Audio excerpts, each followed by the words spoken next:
현대자동차의 하청업체 비정규직 노동자들, 어제는 994명, 오늘은 253명 다 정규직 지위를 얻게 됐습니다. 서울중앙지법 1심 판결 내용이에요. 자, 현대자동차 비정규직 노조 울산지회 이진환 수석 부지회장 전화로 연결돼 있습니다. 이진환 부위원장 나와 계시죠? 예, 안녕하세요. 많이 기쁘시죠? 축하합니다. 예, 고맙습니다. 근데 그 판결 내리기 전에 8일 동안 단식하셨다고요? 판결을 앞두고 단식하신 이유는 뭡니까?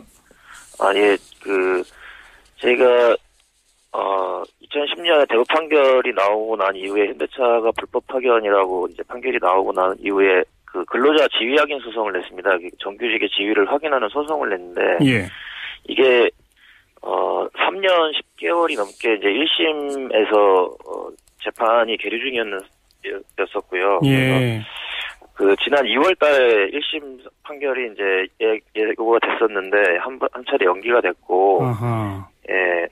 그래서 또 8월 달에 두 번째 연기가 됐습니다. 예. 예. 그래서 또 이제 계속해서 연기가 될 가능성이 있어서 예. 더 이상 연기하지 말고 판결을 해달라. 조속히 내리라는 내용으로 단식을 했습니다. 1심에만 3년 10개월. 자, 정말 왜 그렇게 오래 걸리고 또 판결은 왜 자꾸 그렇게 연기됐었던 겁니까?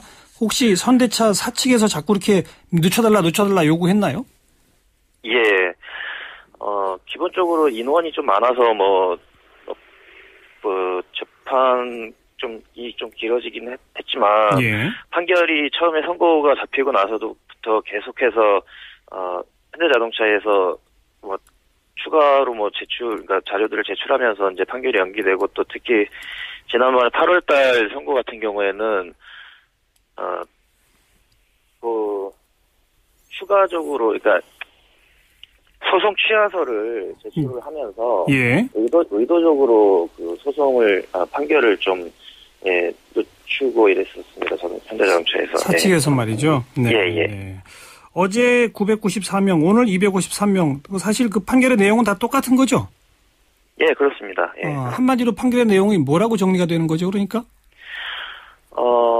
어제와 오늘 나온 판결에는 현대자동차에서 일하고 있는 모든 부서, 그러니까 차체에서부터 그러니까 철판부터 해서 철판을 조립하는 것부터 차체 모양을 만드는 것부터 해서 완성차를 수출을 한다거나 아니면 출고를 한다거나 하는 일까지 현대자동차에서 이루어지는 모든 공정이 다 불법 파견이라고 판결이 난 겁니다. 예. 수화기를 좀 가까이 대고 계속 말씀해 주시기 바라고요. 예. 그러니까 지금 요번에 이 판결을 얻어낸 분들은 사실은 현대자동차 소속이 아니라 다른 업체 소속으로 일은 현대자동차 공장에 가서 했던 거 아닙니까? 예. 그리고 직접적인 업무 지시나 이런 것도 다 현대자동차로부터 받아왔던 것이죠. 예. 그러니까 법원이 이 사람들은 현대자동차 정규직 직원이 맞다라고 판단한 거 아니겠어요? 그죠? 예, 맞습니다. 예. 어떤 일을 하고 있건에 관계없이 다 마찬가지다 이런 얘기고요. 그죠? 예. 네. 지난 8월 18일 날 현대차 사측하고 이 비정규직 전주 아산지회 이쪽은 특별 채용 방식으로 정규직 전환하는데 합의를 했었지 않습니까? 예, 맞습니다. 그럼 그 전주 아산 지역 쪽에서 일하시는 분들은 이번에 소송에서 다 빠지셨나요? 어떻게 됐나요? 그렇진 않고요. 지난 8월 18일 특별교섭 합의 내용에서, 실질적으로, 소송 취하가 조건이었거든요. 합의의 그러니까 채용의 조건이 소송 취하였습니다. 예. 그래서 소송 취하를, 낸 인원들은 이번 선고에서 빠졌고요. 예.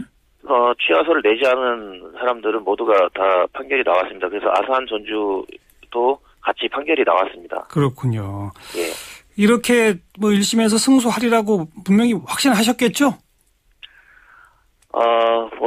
일부는 좀, 재판 과정에서 이제 변호사들 얘기가, 의장이라든지, 그러니까 조립부서라든지, 직접 컨베이어, 에서 조립을 하고 있는 직접 생산 공정이라든지 이런 곳은 좀 불법 파견의 여지가 많은데 최병승 2010년 대법 판결 승소자인 최병승 씨와 같은 비슷한 공정에서 일하는 사람들은 불법 파견이 그 여지가 많은데 나머지 비의장 쪽은 좀 다툼의 여지가 있다 이런 식으로 얘기를 해서 아하. 이렇게 100% 승소할 거라고는 생각하지 못했죠. 예. 그런데 법원이 뭐 업무 종류에 관계없이 다 받아들여져 그렇게 된 거로군요.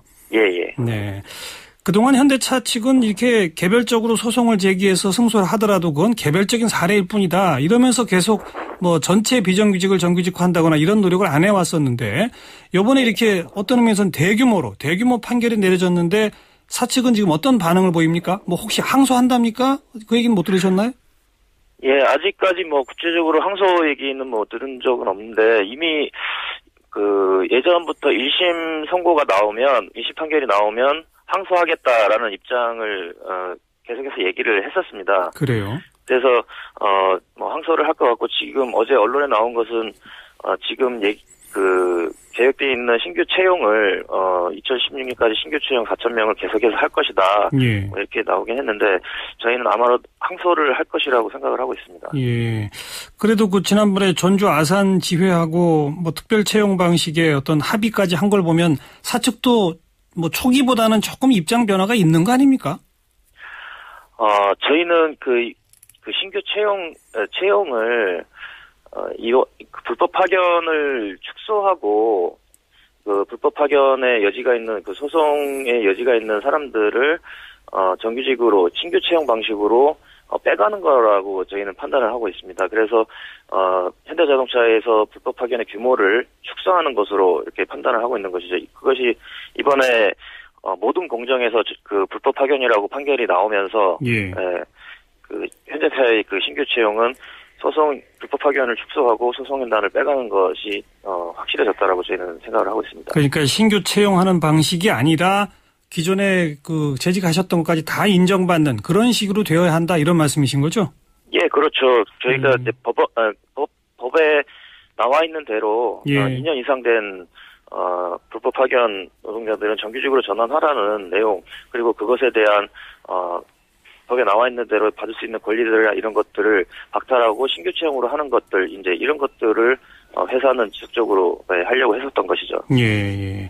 지금 다른 기업에서도 그 하청 노동자들의 소송 계속 이어지고 있지 않습니까? 이번 판결이 상당한 영향을 미치겠죠? 예. 어쨌든 대법원에서 2010년하고 2012년에 판결을 했던 것은 그 현대자동차와 같은 컨베이어 시스템에서는 도급이 이루어질 수 없다라는 취지의 판결을 했었거든요. 예. 그리고 이번 판결도 마찬가지로 같은 취지의 판결이 내려졌다고 생각을 하고요. 예. 그래서 지금 우리나라에 있는 다른 그 자동차 공장들은 다 비슷한 방식으로 그 컨베이어 시스템으로 그 일을 하고 있기 때문에 그렇죠. 예, 다 그 불법 파견으로 판결이 나올 것으로 저는 생각하고 있습니다. 예. 그 사내 하청 모든 노동자를 다 정규직 전환한다 하더면 뭐 한 4,800원 정도 비용이 된다 이런 주장이 있었습니다만은 어제 현대차가 그 삼성동 한전 본사 땅값만 무려 10조 5,500억 원으로 낙찰받지 않았습니까? 예. 그 소식 듣고 기분이 어떠셨어요? 이제 저희들이 이제 누누이 그 얘기를 하고 주장을 하면서 회사 측 변호인들이나 이렇게 얘기하는 것이 현대자동차에 있는 비정규직들을 그 정규직으로 전환하면은 경쟁력이 떨어지고 뭐 이렇게 임금이 올라가고 경쟁률이 떨어지기 때문에 할 수 없다 이런 식으로 주장을 많이 했었는데 좀 그 10조 5천억이라고 하면 지금 있는 비정규직 노동자들을 다 정규직 시키고도 얼마든지 할 수 있는 이런 내용들이고 지금도 여전히 현대자동차는 비정규직들을 전부 다 전원을 정규직을 시킬 수 있는 능력이 있고 여력이 있는 그런 회사라는 것이죠. 그런데 그런 것들을 그 땅을 사기 위해서 돈을 그렇게 투자했다라는 거 하니 저희들은 그냥 웃음만 나오죠. 웃음만 나온다. 네. 뭘 중요시 하는지가 바로 드러나는군요. 거기서. 네. 아무튼 다시 한번 축하드리고요. 네, 고맙습니다. 예, 감사합니다. 네, 현대자동차 비정규직 노조 울산지회의 이진환 수석 부지회장이었습니다.